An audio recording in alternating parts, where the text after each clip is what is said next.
दोस्तों। So here is your helping hand Rajesh मरन। सो आज हम डिस्कस करेंगे बिजनेस टैक्सेशन के पहले चैप्टर डेफिनेशंस के मल्टीपल चॉइस क्वेश्चंस। अब देखिए, मैटर इंग्लिश में लिखा होगा for the Gujarati medium student. मैं इसको गुजराती में ट्रांसलेट करूँगा और हम इसको डिस्कस हिंदी में करेंगे, ठीक है। सो इस तरह से हम आगे बढ़ेंगे। First question is which one of the following can be used as a base when it comes to direct tax for the Gujarati medium student. જ્યારે પ્રત્યક્ષ કરની વાત આવે છે ત્યારે નીચેનામાંથી કોનો આધાર તરીકે ઉપયોગ કરી શકાય છે? Question mark.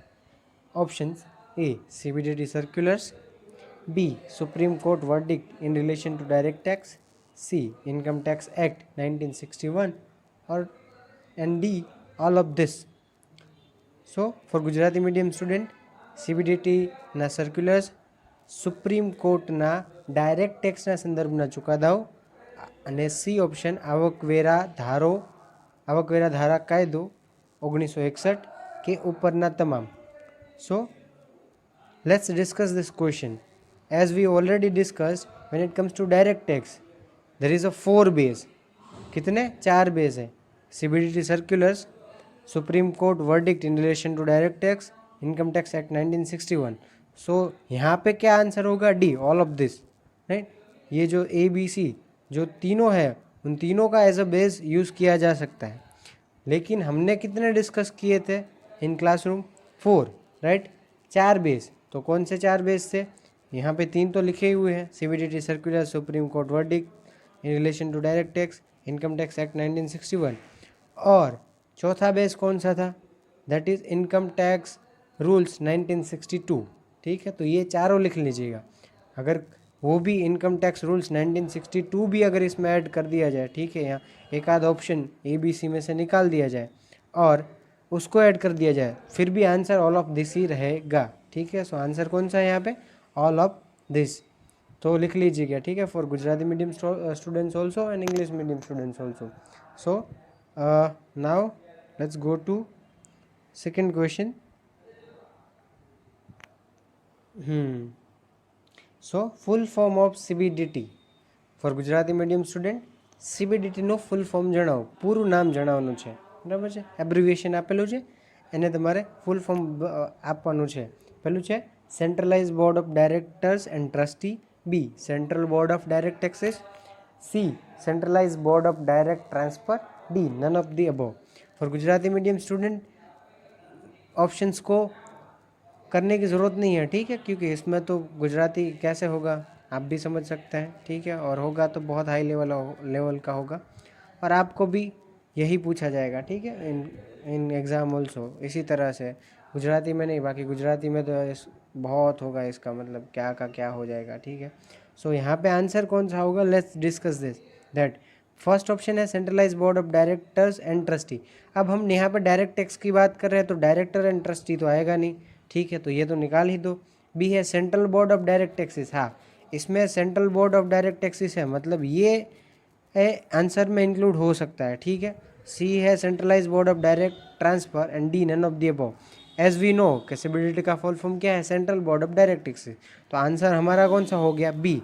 देखिए, अब यहाँ पे अगर आपको सिर्फ इतना पता है कि हम डायरेक्ट टैक्स पढ़ रहे हैं, डायरेक्ट टैक्स का MCQ एग्जाम में, ठीक है, फिर भी आप इसका आंसर कर सकते हैं, भले ही आपको पता ना हो कि CBDT का full form central board of direct taxes है। क्यों? यहाँ पे थोड़ा कॉमन सेंस यूज़ होगा। कैसे? कि हम डायरेक्ट टैक्स की बात कर रहे हैं, ठीक है, तो पहले ऑप्शन में डायरेक्टर एंड ट्रस्टी की बात कर रहे हैं, बात हो रही, तो वो तो होगा नहीं। तीसरे ऑप्शन में डायरेक्ट ट्रांसफ़र की बात है तो वो भी नहीं होगा। तो या तो बी होगा या डी। कुछ केसेस में नन ऑफ दी अबव भी आंसर हो सकता है, ठीक है, ऐसा कुछ नहीं है। सो या तो बी होगा या डी है। तो हमारा यहाँ पे आंसर कौन सा है? Central board of direct taxes. अब ये काम क्या करता है? तो ये सर्कुलर्स जारी करता है। अब देखिए, हमने इनकम टैक्स एक्ट कब बनाया? 1961 में। तब दुनिया अलग थी, तब इंडिया अलग था। आज इन 2020 दुनिया अलग है और इंडिया भी अलग है, राइट। पहले ऑनलाइन इनकम थी ही नहीं, मतलब जो जैसे यूट्यूब अर्निंग थी वो पहले थी ही नहीं। 1961 में यूट्यूब से कौन कमाता था? आज तो यूट्यूब से भी अच्छी खासी इनकम हो रही है। तो ऐसी नए इनकम सोर्सेस आ गए हैं इन द इकोनॉमी। तो अब उनको, यानी वो तो इनकम टैक्स एक्ट में तो है नहीं, तो उनको कौन रेगुलेट करेगा, वो टैक्सेबल होगा या नॉन टैक्सेबल, वो कौन डिसाइड करेगा, तो वो डिसाइड कौन करेगा, सीबीडीटी। उसके लिए वो क्या करेगा, सर्कुलर्स जारी करेगा, ठीक है। तो सीबीडीटी का काम क्या है, सर्कुलर जारी करना, रिटर्न फाइल की डेट्स को जारी करना, उसको एक्सटेंड करना इन पेंडेमिक टाइम, राइट। एक्सटेंड भी हुई थी रिटर्न फाइल करने की डेट। तो आंसर क्या हो गया, central board of direct taxes, ये हमारा आंसर है, ठीक है। सो इसको नोट डाउन कर लीजिएगा, ये सिलेबस में नहीं है बट इम्पोर्टेंट है। Let's go to third question, that is definition of income tax as per income tax act 1961 includes which of the following amount under IT Act? For Gujarati medium students, આવકવેરાની વ્યાખ્યામાં income tax act 1961 પ્રમાણે નીચેનામાંથી કઈ રકમનો સમાવેશ થશે, બરાબર. ફરીથી repeat કરું છું કે આવકવેરાની વ્યાખ્યામાં ઇન્કમ ટેક્સ એક્ટ 1961 મુજબ નીચેનામાંથી કઈ રકમનો સમાવેશ થશે. So A interest, B penalty, C tax on taxable income, યા D all of the above. તો as per the definition we have discussed, આપણે જેમ ડેફિનેશન ડિસ્કસ કરી હતી, બરાબર છે, એ પ્રમાણે interest, penalty and tax all are included in the definition of income tax. Any amount recovered under the act, under income tax act, बराबर, is included in the definition of income tax. So income tax include not only tax on taxable income but interest and penalty also. So यहाँ पे answer कौन सा हो जाएगा, हमारा answer हो गया D all of the above, ठीक है. तो definition of income tax as per income tax act 1961 includes which of the following amount. So answer होगा interest, penalty, tax on taxable income, सारा, ठीक है. ऑल ऑफ द अबव हमारा answer होगा. अब देखिए यहाँ पे मैं एक चीज़ और कर सकता हूँ, डी में सिर्फ डी में ऐसा लिख दूँ मैं, any amount recovered under this act, ठीक है, any amount recovered under this act. तो यहाँ पे आंसर क्या हो जाएगा, ऑल ऑफ द अबव निकाल दूँ और सिर्फ इतना लिख दूँ, any amount recovered under this act. तो आंसर हमारा डी हो जाएगा. क्यों, क्योंकि इंटरेस्ट, पेनल्टी और टैक्स ऑन टैक्सेबल इनकम वही तो हुआ ना, एनी अमाउंट, ठीक है. तो फिर आंसर वहाँ भी डी होगा, ठीक है, वहाँ फिर ए कंफ्यूज मत हो जाना, ठीक है. चलो let's go to fourth question. Definition of assessee, यहाँ पे ऑफ असेसी है, ठीक है, सॉरी यहाँ पर टाइपिंग मिस्टेक हुआ है. Has prescribed under space in the act 1961. Gujarati મીડિયમના સ્ટુડન્ટ્સ માટે કરદાતાની વ્યાખ્યા ઇન્કમ ટેક્સ એક્ટ 1961માં ખાલી જગ્યા સેક્શનમાં દર્શાવેલ છે, બરાબર છે. કરદાતાની વ્યાખ્યા ઇન્કમ ટેક્સ એક્ટ 1961માં ખાલી જગ્યા સેક્શનમાં દર્શાવેલ છે, બરાબર. ઓપ્શન છે subsection 31 of section 3, subsection 7 of section 2, section 3, subsection 7 of section 3. Gujarati મીડિયમના student માટે શું કહેવાય, સેક્શનને અનુચ્છેદ કહેવાય, બરાબર છે. તો અનુચ્છેદ 331, બરાબર, અનુચ્છેદ 2.7, अनुच्छेद 3 के अनुच्छेद 3.7, बराबर. तो यहाँ पे आंसर क्या होगा, तो देखिए आंसर होगा यहाँ पे 2 सेक्शन 2 सबसेक्शन 7, ठीक है. उसको ऐसे पढ़ा जाता है, सबसेक्शन 7 ऑफ सेक्शन 2, हमेशा याद रखिए पीछे से पढ़ना है, सबसेक्शन 7 ऑफ सेक्शन 2, ये हमारा आंसर होगा. अब मैंने इस क्वेश्चन को जानबूझ के इंक्लूड किया है, क्यों, क्योंकि ये फैक्ट बेस्ड क्वेश्चन नहीं है. आप कहोगे सर फैक्ट बेस्ड तो है, हमें याद करना था कि असेसी का सेक्शन क्या है, section subsection 7 of section 2. But देखिए ये कॉमन सेंस का क्वेश्चन है. क्यों, क्योंकि मैंने कहा था कि 90% ऑफ द इन 90% केसेस में किसी भी एक्ट में डेफिनेशन कौन से सेक्शन में दी जाएगी आपको, सेक्शन 2 में. तो देखिए यहाँ पे एक ही ऑप्शन है जिसमें सेक्शन 2 है, बाकी सारे तो सेक्शन 3 वाले ऑप्शन है. तो ये कॉमन सेंस का क्वेश्चन था, ठीक है, ये कॉमन सेंस का क्वेश्चन था. सो ये कॉमन सेंस का क्वेश्चन था, ना कि फैक्ट बेस्ड, क्योंकि डेफिनेशन सेक्शन 2 में है, सब सेक्शन अलग होगा, पर सेक्शन 2 ऑप्शन ही हमारे पास सेक्शन 2 वाला एक ही है, ठीक है, जो 2 नंबर का ऑप्शन है, ठीक है. सेक्शन 2 सबसेक्शन 7 जो है वही अकेला एक लौता ऑप्शन है. तो ये कॉमन सेंस का क्वेश्चन है, ना कि फैक्ट बेस्ड. तो हमें क्या याद रखना है, डेफिनेशन कौन से सेक्शन में दी जाएगी, सेक्शन 2 में, ठीक है, सब सेक्शन अलग होगा. तो यहाँ पे हमारा आंसर होगा बी, यानी कि दूसरे नंबर का जो है, ठीक है. So let's go to ahead, आगे चलते हैं हम.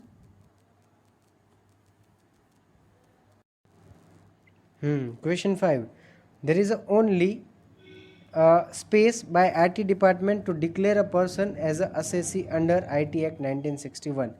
ગુજરાતી મીડિયમના સ્ટુડન્ટ્સ માટે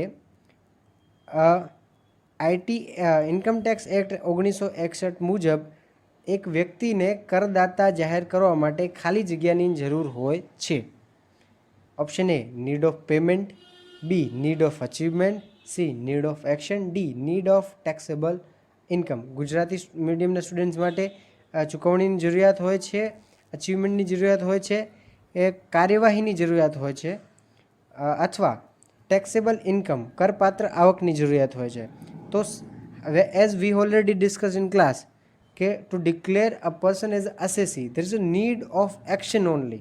ठीक है, no need of payment, no need of taxable income, और नीड ऑफ अचीवमेंट वाला तो ऑप्शन ही गलत है. ठीक है, वो तो मैंने ऐसे ही रखा है. ठीक है, बाकी नीड ऑफ पेमेंट और नीड ऑफ टैक्सेबल इनकम सोचने लायक ऑप्शन है. But as we already discuss in the class there is only need of action. Answer क्या होगा? सी. ठीक है, ગુજરાતી મીડિયમના સ્ટુડન્ટ્સ આપણે શું કોઈ પણ કાર્યવાહી કરવામાં આવેલ હોય વ્યક્તિ સામે તો એને કરદાતા કહેવાય. If there is any action against the person by IT department, he is assessee. Whether he will pay or not, whether he has a taxable income or not, ठीक है, he will declared as assessee if any action, if there is any action taken by IT department against him. So there is only need of action. ठीक है, अब इसका हमने subsection भी section भी देखा था. इसमें हमने दो और पॉइंट देखे थे अगर आपको याद हो तो. एक डिफ़ॉल्टर असेसी था, एक डीम्ड असेसी था, जिसके एमसीक्यू हम आगे पढ़ेंगे. बट ये याद रखना है, ऐसे क्वेश्चंस भी आपको पूछ सकते हैं घुमा के. ठीक है, कोई अगर लेवल वाला प्रोफेसर है, ठीक है, तो वो ऐसे क्वेश्चंस आपको पूछेगा कि आप कंफ्यूज हो जाओगे कि ये need of payment, need of action ये क्या था. ठीक है, आपको याद तो डेफिनेशन में भी कहीं से भी वो लाइन उठा के आपको क्वेश्चन पूछ सकता है. ठीक है, ये हमेशा याद रखिए. तो यहाँ पे आंसर क्या होगा हमारा? आंसर है नीड ऑफ एक्शन. ठीक है, there is no need of payment, no need of taxable income to declare a person as assessee. એક વ્યક્તિને કરદાતા જાહેર કરવા માટે, બરાબર છે, એવું જરૂરી નથી કે એની પાસે કરપાત્ર આવક હોય. બરાબર છે. So question 6, definition of person has given in the space of IT act 1961. Gujarati મીડિયમના સ્ટુડન્ટ્સ માટે વ્યક્તિની વ્યાખ્યા ઇન્કમટેક્સ એક્ટ 1961ના ખાલી જગ્યા સેક્શનમાં આપેલી છે. બરાબર છે. જે पर्सन सेक्शन है, पर्सन का जो सेक्शन है वो आपको बताना है कि कौन सा है. अब देखो ये फैक्ट बेस्ड क्वेश्चन है. क्यों? ऑप्शन देखिए, sub section 10 of section 2, sub section 7 of section 2, sub section 31 of section 2. ठीक है, और डी सेक्शन 4. अब देखो यहाँ सेक्शन 4 एक ही है, राइट. ये समझ लीजिए कि सेक्शन 4 वही जिसको हम एलिमिनेट कर सकते हैं कि ये तो आंसर होगा ही नहीं. और बाकी के जो है सेक्शन 2, सेक्शन 2, सेक्शन 2, हाँ डेफिनेशन सारी सेक्शन 2 में ही है. तो यहाँ पे हमें पता होना चाहिए, ठीक है, कि कौन सा सब सेक्शन था पर्सन का. सेक्शन 2 है वो तो फिक्स है, सेक्शन 2 का 2 ही रहेगा. बट सब सेक्शन कौन सा था? तो आपके पास 15 सेकंड का टाइम है. ठीक है, सोच लीजिए कि क्या आ सकता है. यहाँ पे मेरे पास मतलब मुझे इतना एडिटिंग करना नहीं आता, वरना मैं रख देता टाइमर. ठीक है, हाँ, दिमाग पे थोड़ा ज़ोर डालिए और कुछ ट्रिक्स बनाइए सब सेक्शंस याद रखने की. ठीक है, वरना याद नहीं रहेंगे, ऑब्वियस सी बात है. और even in income tax it's quite difficult to remember sections. अनुच्छेद याद રાખવા, ગુજરાતીમાં अनुच्छेद કહેવાય, अनुच्छेद याद રાખવા બહુ મુશ્કેલ છે. તો એના માટે ટ્રિક્સ બનાવો. ઠીક છે, અને પોતાની જાતે જ બનાવો. ઠીક છે, એવું નહીં કે બીજા કોઈ આવી ટ્રિક્સ યુઝ કરે. તો આપણે આપણી રીતે ટ્રિક્સ બનાવવાની એટલે આપણને યાદ રહે. બરાબર છે. જેમ આનો જે આન્સર છે એના પરથી હું તમને ટ્રિક બનાવતા શીખવાડીશ. તો આનો આન્સર શું થશે? Answer section 2 sub section 31. ठीक है, आंसर सी होगा. ठीक है, तो याद कैसे रखना है? तो हमें याद रखना है, जैसे मैं ट्रिक बना सकता हूँ, मेरी खुद की ट्रिक, आप सबकी अलग अलग ट्रिक हो सकती है. मैं ऐसे बोल सकता हूँ, लाइक एक इंसान है, एक पर्सन है जिसके पास 31 रुपये है. ठीक है, 31 पैसे है. तो हो गया, मुझे याद रहेगा. हाँ, व्यक्ति पास કેટલા રૂપિયા છે? 31 રૂપિયા. मतलब पर्सन નો सब सेक्शन कयो 31, ઠીક છે. So question 7, which one of the following is not included in the definition of person as per IT act 1961. તો નીચેનામાંથી ગુજરાતી મીડિયમના સ્ટુડન્ટ માટે નીચેનામાંથી આવકવેરા ધારા 1961 મુજબ વ્યક્તિની વ્યાખ્યામાં કોનો સમાવેશ થતો નથી? याद रखिए क्या पूछा है, नॉट इंक्लूडेड. ठीक है, क्या पूछा है, नॉट इंक्लूडेड पूछा है, मतलब कोनो समावेश थतो નથી. So option A mister Ram, option B Sardar Patel education trust, option C ABC private limited and option D none of the above. Gujarati मीडियमના સ્ટુડન્ટ માટે mister Ram, Sardar Patel education trust, ABC private limited, none of the above એટલે ઉપરમાંથી એક પણ નહીં. તો question શું હતો કે નીચેનામાંથી કોનો व्यक्ति व्याख्या में समावेश थतो नहीं आवकवेरा धारा 1961 मुजब. ठीक है. सो आंसर क्या आएगा, 15 सेकंड सोच लीजिए आप. ठीक है. और देखिए ये क्वेश्चन क्या कौन सा है, याद रखिए ये फैक्ट बेस्ड नहीं है, ये केस बेस्ड क्वेश्चन है. ठीक है. ये स्पेट ये मैंने अपने घर का अंदर ऐड किया हुआ है. ठीक है, अपने ट्रस्ट का नाम डाल दिया. ठीक है. तो इसको कौन से क्वेश्चन बोलते हैं, केस बेस्ड. ठीक है. तो ये आपको कहीं पे इंटरनेट पे नहीं मिलेंगे, आप अगर सर्च करोगे. ठीक है. क्यों, क्योंकि मैंने इसमें अपनी ओर से एग्जाम्पल डाले हुए हैं. यही एग्जाम्पल इंटरनेट पे अवेलेबल होंगे ही नहीं, तो आपको आंसर मिलेगा ही नहीं. ठीक है. सो इसके लिए क्या ज़रूरी है, इसके लिए ज़रूरी है कि आपके पास अच्छा कंसेप्चुअल नॉलेज हो. ठीक है, तभी आप इसका आंसर दे पाओगे, वरना आप आंसर दे ही नहीं पाओगे. कंसेप्चुअल नॉलेज है तभी आंसर दे पाओगे, वरना इंटरनेट पे सर्च करोगे तो भी आपको अभी सर्च कर लीजिए नहीं मिलेगा. ठीक है. क्यों, एग्जाम्पल मैंने अपनी ओर से ऐड किए हुए हैं. ठीक है. तो इसका आंसर क्या आएगा, देखिए मिस्टर राम मतलब एक पर्सन है, पर्सन का नाम है, लिविंग बीइंग है, तो पर्सन की डेफिनेशन में वो तो आएगा ही. सरदार पटेल एजुकेशन ट्रस्ट, अब वो एक ट्रस्ट है, तो हमने देखा था लिस्ट में 10 था. ठीक है, तो वो भी आएगा. एबीसी प्राइवेट लिमिटेड वो भी आएगा. ठीक है, कंपनी है, मतलब आंसर होगा D. None of the above मतलब ઉપરમાંથી કોઈ પણ એવું નથી કે જેનો સમાવેશ નથી થતો વ્યક્તિની વ્યાખ્યામાં. Okay. Question 8, which one of the following is included in the definition of person as per IT act 1961. अब देखिए यहाँ पे अलग पूछा गया है गुजराती मीडियमના સ્ટુડન્ટ માટે નીચેનામાંથી કોનો સમાવેશ વ્યક્તિની વ્યાખ્યામાં થાય છે, પેલામાં નથી થતો. ठीक है. पिछले क्वेश्चन में था नॉट इंक्लूडेड, इसमें क्या है इंक्लूडेड. तो कौन सा है ऐसा ऑप्शन है जो इसमें इंक्लूड है पर्सन की डेफिनेशन में? तो फर्स्ट है थामना ग्राम पंचायत, बी है पर्सन लिविंग बीइंग, सी है Hindu undivided family HUF, D है ऑल ऑफ दी अबोव.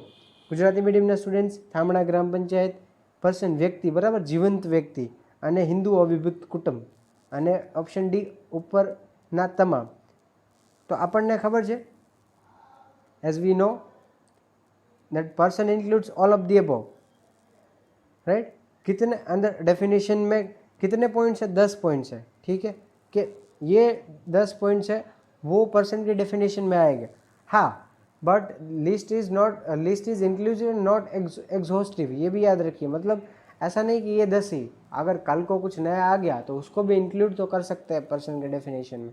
तो एज पर द डेफिनेशन 10 चीज़ें हैं, याद रखना है. कितनी चीज़ें है, 10. कौन कौन सी है एक बार रिमाइंड कर लीजिए. पर्सन, ठीक है, लिविंग बीइंग, फिर cooperative society, cooperative housing society, HUF मतलब Hindu undivided family, company, trust, local bodies, फिर special companies enacted by parliament laws. ठीक है. सो ऐसी 10 चीज़ें हैं जो पर्सन के डेफिनेशन में आएंगी.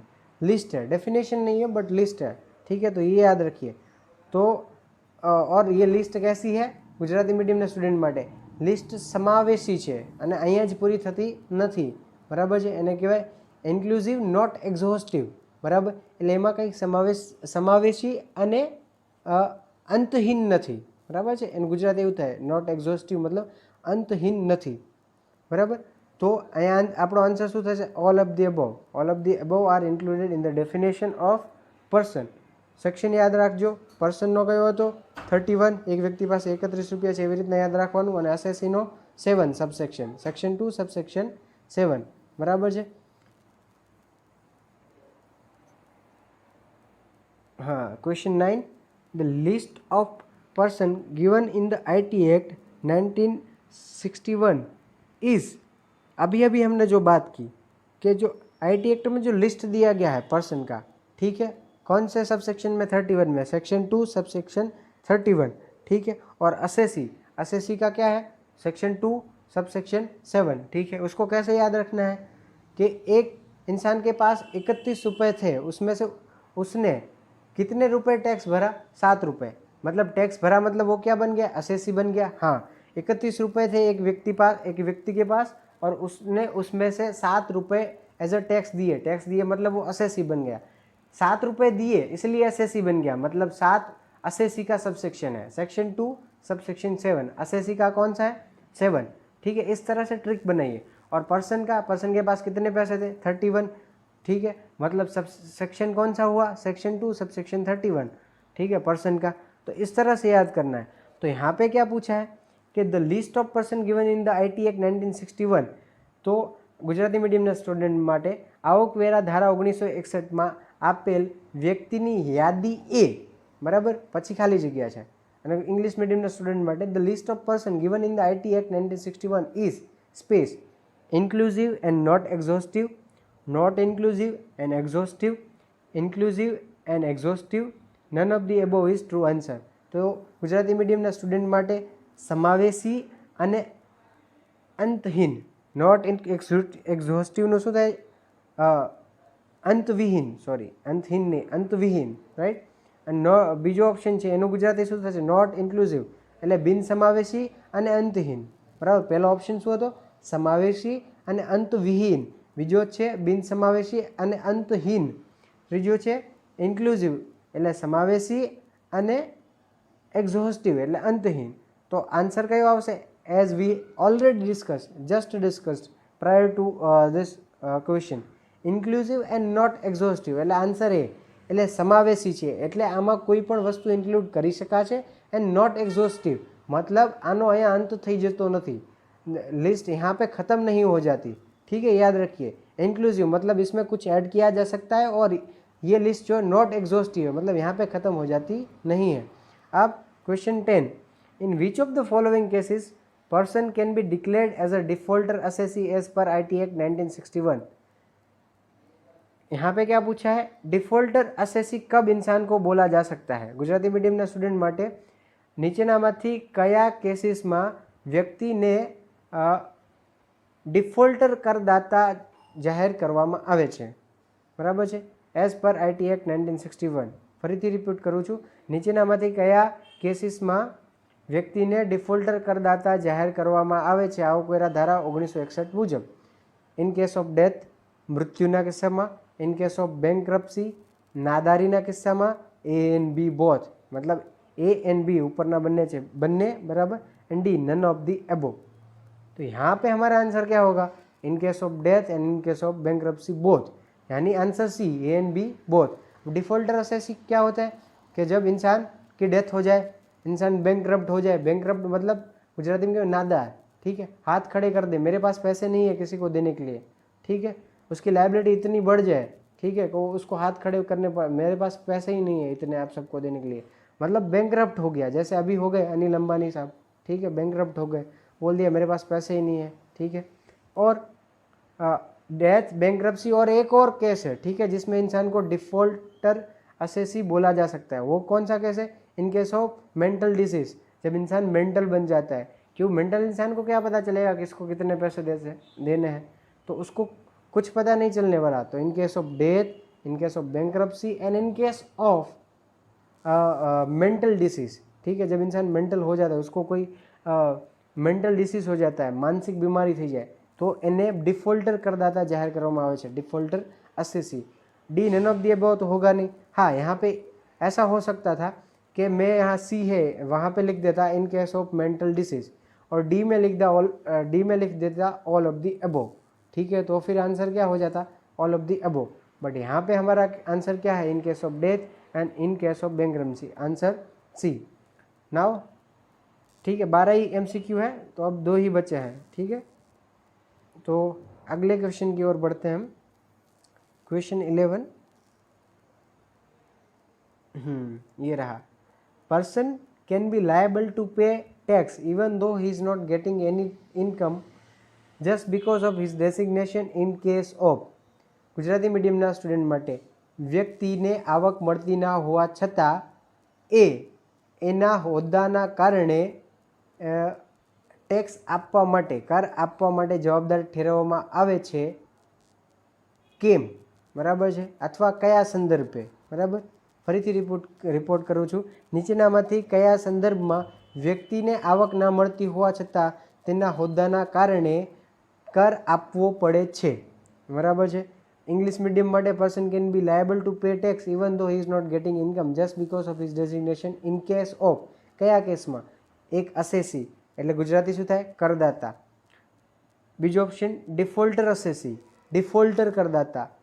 ત્રીજો ડીમ્ડ અસેસી, બરાબર, જેને ગુજરાતીમાં કહેવાય માની લીધેલ કરદાતા, ઠીક है, नॉट असेसी, नॉर्मल असेसी नहीं, मानी लिदेल. And for all of the above, ठीक है. तो अब आंसर कौन सा आ सकता है, देखिए असेसी, ठीक है, बट वो तो असेसी तो हर कोई होता है. असेसी किसको, नॉर्मल असेसी किसको बोलते हैं, जिसको इनकम मिलती है और जो टैक्स भरता है, तो असेसी तो हो नहीं सकता. डिफॉल्टर असेसी हमने अभी देखा कि डिफॉल्टर असेसी कब बन जाता है, जब इंसान की डेथ हो जाती है, वो बैंकरप्ट हो जाता है या उसको कोई मेंटल डिसीज हो जाता है, तो he is not able to pay, right. So he is not able to pay his liability, वो તે પોતાના પૈસા નથી આપી શકવાનો એટલે ડિફોલ્ટર બની જાય છે, બરાબર છે. તો એ બી નહીં આવે, અસેસી નહીં આવે, ડિફોલ્ટર અસેસી नहीं આવે, डिम्ड असेसी, राइट. हाँ, तो यहाँ आंसर होगा कौन सा, सी, डिम्ड असेसी. क्यों, क्यों, बिकॉज ऑफ हिज डेसिग्नेशन, ठीक है, उसको कोई इनकम नहीं मिल रही, बस जस्ट बिकॉज ऑफ वो किसी पोस्ट पे है इसलिए उसको पैसे, भले उसको इनकम नहीं मिल रही पर उसको टैक्स भरना है, ठीक है. इनके एग्जाम्पल पे आएगा और इनके एग्जाम्पल पे ही हमारा जो अगला क्वेश्चन है, ठीक है, क्वेश्चन नंबर 2, उसके एग्जाम्पल पे ही बेस है कि डेजिग्नेशन. अब देखो यहाँ पे दूसरी तरीके से भी पूछा जा सकता है कि in case of deemed assessee person is liable to pay because of his, फिर स्पेस, तो क्या आंसर आएगा, डेजिग्नेशन, बराबर. डेजिग्नेशनના કારણે માની લીધેલ કરદાતાના હોદ્દાના કારણે ટેક્સ પે કરવો પડે. Question 12, which one of the following is example of deemed assessee, બરાબર. ગુજરાતી મીડિયમના સ્ટુડન્ટ માટે નીચેનામાંથી કયું માની લીધેલ કરદાતાનું ઉદાહરણ છે, બરાબર છે. A mister Ram for his income, B trustee of estate, C A and B both, D none of the above. Gujarati મીડિયમના student માટે મિસ્ટર રામ પોતાની વ્યક્તિગત આવક માટે ટ્રસ્ટી ઓફ સ્પેટ, સ્પેટ એટલે સરદાર પટેલ એજ્યુકેશન ટ્રસ્ટ, બરાબર. सी ए एंड बी बन्ने, D none of the above, ऊपर माथी एक पण नहीं. तो यहाँ पे क्या आंसर आएगा, देखिए mister Ram for his income वो नॉर्मल असेसी, ठीक है, डिम्ड असेसी नहीं. ट्रस्टी ऑफ स्पेट, हाँ देखिए डिम्ड असेसी किसको बोलते हैं कि ही इज नॉट गेटिंग इनकम, इन्हें कोई पैसा नहीं मिल रहा, ठीक है, उसको कोई पैसे नहीं मिल रहे फिर भी उसको टैक्स पे करना पड़ रहा. तो ट्रस्टी को कोई पैसे नहीं मिल रहे, पैसे किसको मिल रहे, ट्रस्ट को मिल रहे, बट ऑल दो he is liable to pay tax on behalf of trust because वो ट्रस्ट का क्या है, ट्रस्टी है, बराबर है. तो એને કોઈ પૈસા નથી મળી રહ્યા પણ પૈસા કોને મળી રહ્યા છે, ટ્રસ્ટને, બટ એ ટ્રસ્ટ વતી, એ ટ્રસ્ટનો ટ્રસ્ટી છે એટલે એને ટેક્સ ભરવો પડે, એને એટલે માની લીધેલ કરદાતા કહેવાય. તો આમાં આપણો આન્સર શું થશે, બી, ટ્રસ્ટી ઓફ સ્પેટ, બરાબર. ટ્રસ્ટી ઓફ સ્પેટ છે એ માની લીધેલ કરદાતાનું ઉદાહરણ છે. अब मोस्ट इम्पोर्टન્ટ थिंग देखो, અહીંયા મેં C A and B both કર્યો છે બટ એ આન્સરમાં નથી આવતું.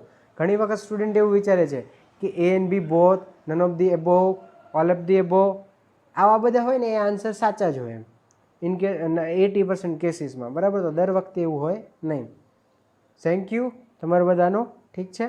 અને આપણે આવી જ રીતે इसी तरह से हम रखेंगे, ठीक है, अपना, क्योंकि मेरे पास रेगुलर में तो सिर्फ 30 मिनट्स होती है, ठीक है. सो इसका आंसर होगा B, trustee of spate. Popup होगा थोड़ी देर में. बाकी जो भी ये थोड़ा वीडियो लंबा हो गया बट अगली बार से हम इसको थोड़ा शॉर्ट करेंगे, ठीक है.